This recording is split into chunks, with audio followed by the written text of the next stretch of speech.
Now,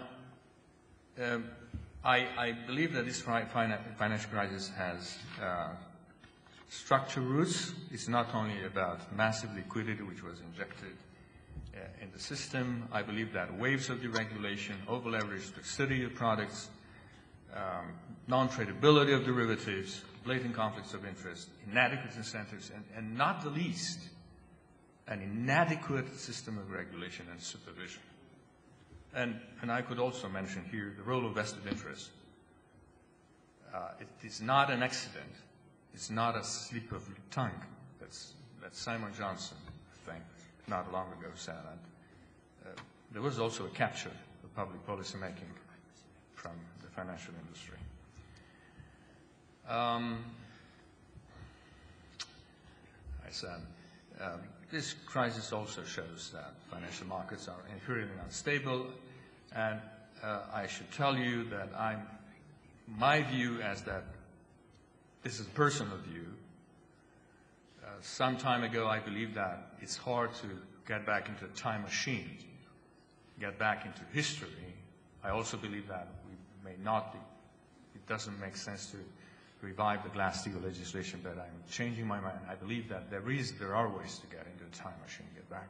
And probably we should resuscitate the initial logic of the Bretton Woods arrangement if we don't want to lose the global economy. Because unless we restrain globalization, manage globalization, we may end up with a very fractured global economy, and we should remember episodes of globalization accompanied later on by big vicissitudes and conflicts, like, for example, the end of the 19th century. So, okay. I will skip over the reform of regulation supervision. I'm now in favor of a Glass-Steagall type legislation, and I would even favor sort of a Tobin tax on financial transaction.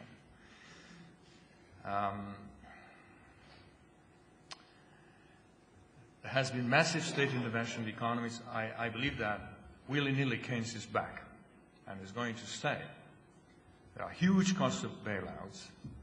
This financial crisis is very likely to be followed by a fiscal crisis in most of the developed world because of the costs of the bailout. This is going to create a very intense crowding out effect on credit markets, which is going to be quite inimical to the emerging economies which need funding. There are emerging economies which do not need funding. They have funded, ironically, the Western world. We'll have overstretched and overstrained societies. And let's keep in mind that this is going to happen at a time when we have to cope with the pressure of the climate change. So it's not only because of economic reasons or because of poorly thought out economic policies, because smart economic policy should also take care of internalizing the costs societies incur because of the neglect of the need to protect the environment. We have failed states in the Western world. Think about it. To have thought about a few years ago about failed states, failed governments in the Western world. I won't talk much about the model. Assessing catching up. Reassessing the growth model. I should get back. I should come to the very end. Oh, okay. The mankind nature nexus. A few years ago, Nicholas Stern, he said that the inability of mankind, to deal with environmental degradation is probably the biggest market failure in history. I would say also that this financial crisis is probably the second biggest market failure in history. So this inability asks for governments to address these market failures, because here we deal with survival.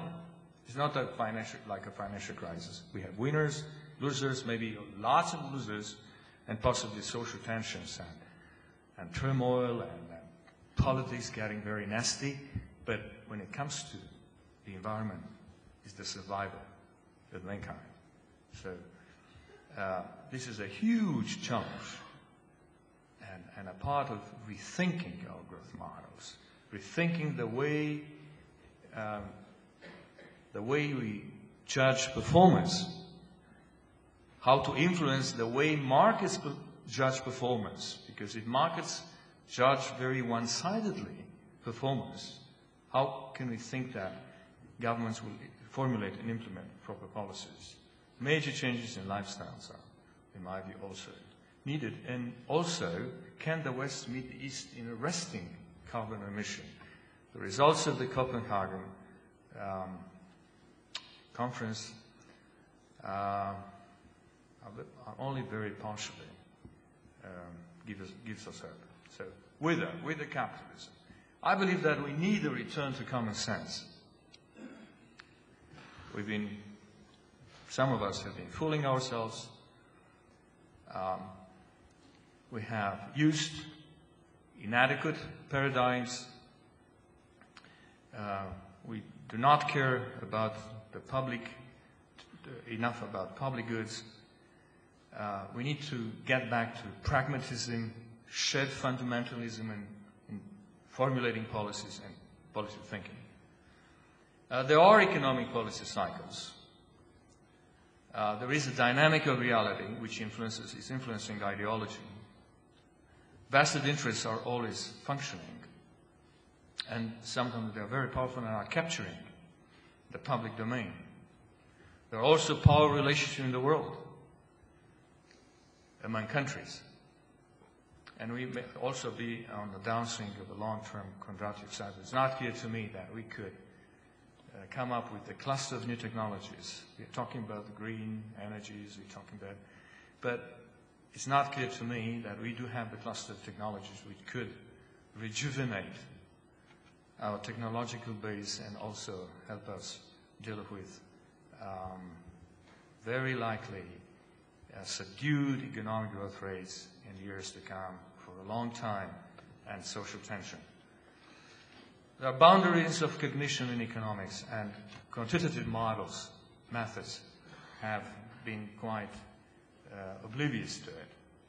Economic freedom is not synonymous with deregulated markets. This is something I had a hard time in my dialogue with members of the European Parliament, some of them who think that, or fellow economists who think, in my view, wrongly, that deregulation is synonymous with economic freedom. When deregulation brings down an economy, that cannot be synonymous with economic freedom. Correcting by-step terminology. I listen to people say, we need market-friendly policies. A regulation or a re-regulation of an economy can be very market-friendly if it does help that economy function properly.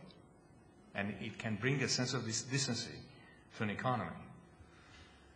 Keynes is back, but let's be cautious to a big state syndrome. Let's not forget the experience of command systems of communism. So one has to be very balanced. One has to be pragmatic, open-minded. The Club of Rome was right in the end. Forrester matters and so on. But we should not be technological optimists blindly. We should believe in technology, but we also see the limits.